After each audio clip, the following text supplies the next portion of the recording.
نبی علیہ السلام نے ارشاد فرمایا قرب قیامت میں لوگ اپنی بیویوں سے زنا کریں گے. ہم نے حدیث پاک پڑھی تو ہمیں سمجھ نہیں آئی. ہم نے اپنے استاد سے پوچھا کہ استاد جی یہ کیا معنی ہے کہ اپنی بیویوں سے زنا کریں گے؟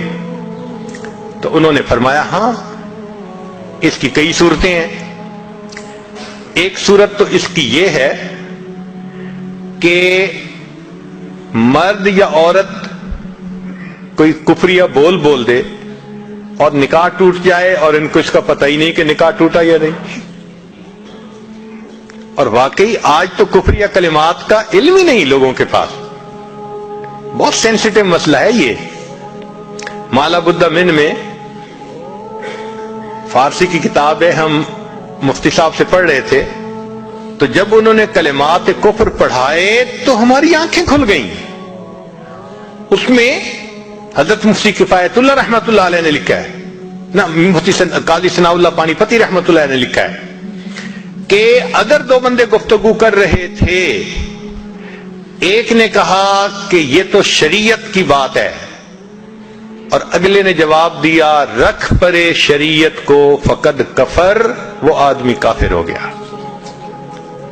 شریعت کے بارے میں ایسی بات کہہ دینا کہ رکھ پرے شریعت کو, ایمان کہاں بچتا ہے؟ سوچئے. تو ہمیں چاہیے کہ ہم علماء سے پوچھیں کہ بھئی کلمات کفر کون کون سے ہیں. یہ نہ ہو کہ کہیں ایسے جملے ہم بولیں. کئی جملے تو بہت کامن ہیں. مثلا علماء نے لکھا ہے کہ کسی نے کہا کہ کہاں رہتے ہو؟ دوسرے نے کہا فلاں جگہ رہتا ہوں. او خدا دے پچھاوڑے, خدا کے پچھاوڑے یعنی خدا کے پیچھے رہتے ہو, فقط کفر, ایسا بندہ کہنے والا کافر ہو جاتا ہے. تو ان کا علم حاصل کرنا ضروری کہ کہیں ہم تو اپنی گفتگو میں کوئی ایسی بات نہیں کہہ جاتے, اور اگر نکاح ٹوٹ گیا تو پھر اپنے ذہن میں میاں بیوی رہ رہے ہیں اور زنا کا گناہ لکھا جا رہا ہے. تو فرمایا کہ مرد اور مرد قرب قیامت میں اپنی بیویوں سے زنا کریں گے. ایک صورت تو یہ ہے, یہ کفریہ کلمہ بیوی بولے تو بھی نکاح ٹوٹا, خامد بولے تو بھی نکاح ٹوٹا. اور دوسری صورت ایک دوسرے کے ساتھ آرگومنٹس, اور یہ تو ہر گھر کی آج بات نظر آتی ہے. جس گھر میں دیکھو الا ماشاء اللہ وہی حال ہے. جب شادی ہوئی میں بولتا تھا, بیوی سنتی تھی. اس نے کہا پھر, کہتے پھر بچے ہو گئے, پھر بیوی بولتی تھی میں سنتا تھا. اس نے کہا پھر, کہتے پھر ہم دونوں بوڑھے ہو گئے, ہم دونوں بولتے تھے محلے والے سنتے تھے. تو بڑھاپے میں آرگومنٹس اور زیادہ. اب ان آرگومنٹس میں ہوتا کیا ہے کہ مرد کی زبان سے کنائے میں طلاق نکل جاتی ہے. کنایا کہتے ہیں کہ لفظ تو طلاق کا نہیں بولا, لیکن بات ایسی کر دی کہ جس کا مفہوم طلاق والا ہوتا ہے,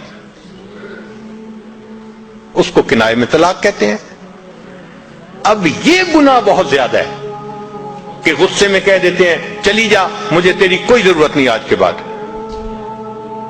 اس قسم کے الفاظ کہ جس کا نتیجہ یہ نکلے کہ تو میری بیوی نہیں ہے, اس کو کنایا کہتے ہیں. اب اس کے مسئلے بھی سیکھنے چاہیے. بھائی نکاح کیا ہے تو کیسے ٹوٹ سکتا ہے, یہ مسئلے بھی تو آنے چاہیے نا. یہ کہاں لکھا ہوا ہے کہ آپ ٹیکس کے سب مسائل جانتے ہیں, بزنس کے سب کوڈز جانتے ہیں, فلاں کا سب نالج آپ نے حاصل کیا ہوا ہے, اور ایک مومن نکاح کر لیتا ہے اور اس کو نکاح طلاق کا پتہ ہی نہیں ہوتا. یہ کہاں کا انصاف ہے؟ شریعت کہتی ہے علم حاصل کرو. ایسا نہ ہو کہ کنائے میں طلاق ہو جائے, ہمیں پتہ بھی نہ ہو اور میاں بیوی مل کے رہ رہے. اور آج تو یہ معاملہ ہے کہ زبان سے طلاق کہہ دیتے ہیں, ہو بھی جاتی ہے, پتہ بھی ہے دونوں کو, مگر بدنامی ہو جائے گی, پھر ایک دوسرے کے ساتھ رہ رہے ہوتے ہیں. چنانچہ ہمیں ایسے لوگ ملے, 5 وقت کا نمازی, تہجد پڑھنے والا, سب نیکی کرنے والا, خود اس نے مجھے کہا کہ آج سے 8 سال پہلے میں نے اپنی بیوی کو طلاق دے دی تھی غصے میں. ویسے میں نے غصے میں دی تھی. میں نے کہا کبھی کسی نے بیوی کو خوش ہو کے طلاق دی؟ دیتا تو غصے میں ہی ہے نا. یہ کیا بات ہوئی کہ غصے میں دی تھی؟ بھئی طلاق تو ہو گئی. اور جی پھر بعد میں ہم نے سوچا وہ بھی نیک ہے میں بھی نیک ہوں, بدنامی ہو جائے گی, بچے خراب ہو جائیں گے, تو بس پھر ہم نے پھر اکٹھا رہنا شروع کر دیا. نہ رشتہ داروں کو پتا, نہ علماء سے پوچھا. پھر میاں بیوی اکٹھا رہ رہے ہیں, ایک گھر ایک کمرے میں. اب بتائیں زنا ہو رہا ہے کہ نہیں ہو رہا؟ قربان جائیں اس سچے نبی صلی اللہ علیہ وسلم کی مبارک زبان پر 1400 سال پہلے وارن کر دیا تھا کہ قرب قیامت میں لوگ اپنی بیویوں سے زنا کریں گے. آج اس بات کی ضرورت ہے ہم دین کو پڑھیں, دین کو سمجھیں, دین کو سیکھیں, تاکہ اپنی زندگی شریعت کے مطابق گزار سکیں. اور یہ ایسا گناہ ہے زنا, اللہ اکبر, کہ قرآن مجید میں اس کے لیے فرمایا خالدین وَيَخْلُدُ فِيهِ مُحَانَا. خالدین فیہا کا لفظ آیا تو مفسرین نے اس پر نقطہ لکھا کہ کافر ہمیشہ ہمیشہ جہنم میں رہیں گے, مومن مسلمان خطاکار کے لیے خالدین کا لفظ.